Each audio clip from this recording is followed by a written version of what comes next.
of events on different dartboards. You all should be very familiar with this term, dartboard. It keeps coming up, right? So when you look at impact of events on different dartboards, yes, we have a lot of dartboards ranging from microecons all the way to macroecons, right? In the world of DDSS, in the world of demand and supply, a very common dartboard is what? Market. Impact of events on the market. Well, recently they tried to make things a little bit more exciting. They've been asking students, what is the impact on consumers? Hi. What is the impact on producers? Okay, so they try to vary things a little bit, but don't worry, all right? The structure is still the same. When you look at impact on the market, you know lah, you look at PQ, expenditure, right? The three parameters. When you're looking at the impact on consumers, what do you look at? Hello. Impact of events on the consumer in the world of demand and supply. So don't say variety, don't say quality, you can't see that. What do you look at? Consumer in the DDSS universe? Any idea? I give you a clue. It looks like a triangle. Oh, Samuel, what's the triangle called? Consumer what? Surplus, yes. Don't say consumer shortage, there's no such thing, right? So you look at consumer surplus, but on top of consumer surplus, we have one other parameter that considers how consumers are affected. P multiplied by Q, so that's total expenditure. Okay? And then for producers, producer surplus and total revenue, right? Whereas you notice impact of events on a certain dartboard, you don't see that in market failure. Market failure, they don't ask you, what is the impact of this event on efficiency? No, you don't get that question. Market's failure is usually what? How the market fails and how the government can assist, correct?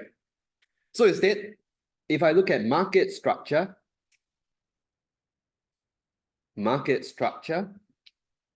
we see a lot of questions relating to impact on a firm, impact on society, impact on consumers.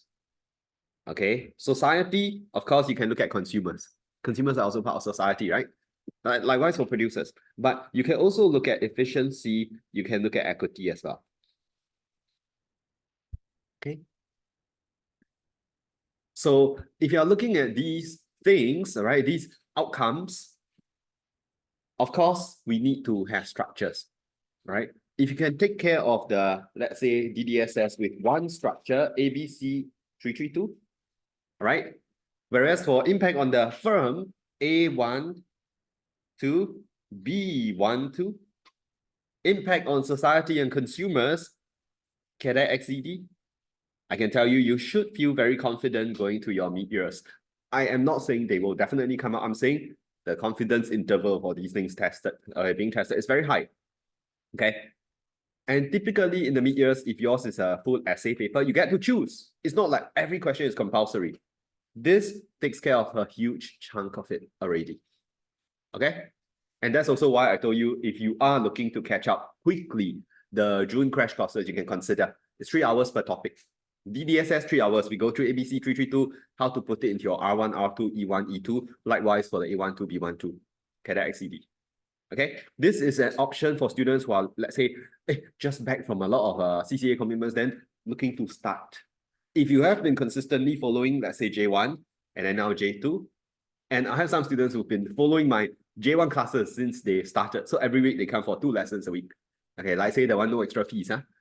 That works, then crash courses not so important. But if you want a quick, don't say quick fix, a quick upgrade to your level of preparation, you can consider this. Okay. So this is when you ask what impact of events on different dartboards, of course, depending on when you join, you will probably know that even within the national income universe, we have dartboards. Can anyone tell me what are the dartboards in national income? What are some typical dartboards? Impact of events or what?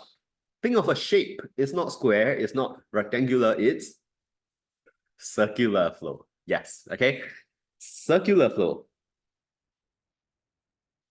Standards of living. Yeah, these are all dartboards that are very common as well. Do we have structures? Yes, we do. But don't forget, there's also inclusive and sustainable growth. So in national income, you need to walk away with these three things. You need to be confident of these three things. How to put them into your R1, R2, E1, E2, summative conclusion. Then again, it feels very good. You know you're doing meaningful work. Circular flow. What's our structure? Anyone knows? Oh yeah, wonderful. Okay. DEE when it's more a static question, when they just ask you about circular flow and how you determine national income. But if they ask you for impact of an event on circular flow, indeed, CCA. All right, CCA. Standard of living. Impact of an event on standards of living. Think of a cinema operator. Do you remember GDP? GDP, distribution of income, victims/beneficiaries. Impact of event on income and sustainable growth. What do we have there? Petrol station. SO, yes. But not double S, just one S. This is the way forward for econs. Okay. Again, you look at the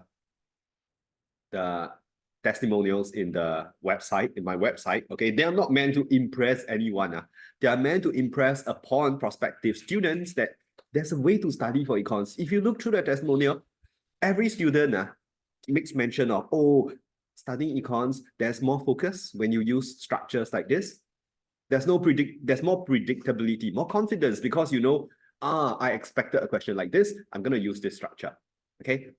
Instead of this entire June window, this 1 month, I'm going to read my school notes. I'm going to memorize page 1 to the last page. Even if you can do it, although I doubt so, it's so much to study, you are still a significant distance away from scoring because application and content is different. We are building bridges here. The bridges are the things in purple or violet, okay, or indigo, this color.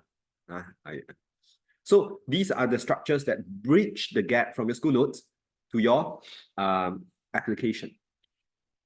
But if you find that your content is weak, still very weak, how? Let's say market structure, you don't know how you got through the first year without knowing anything about market structure.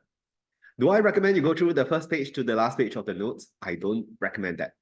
I recommend you look at what are possible questions first, then work backwards from there.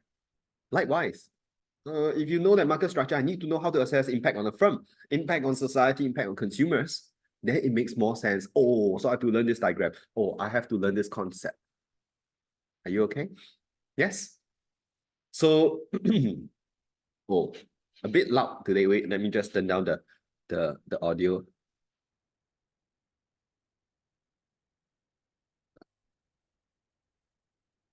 Okay.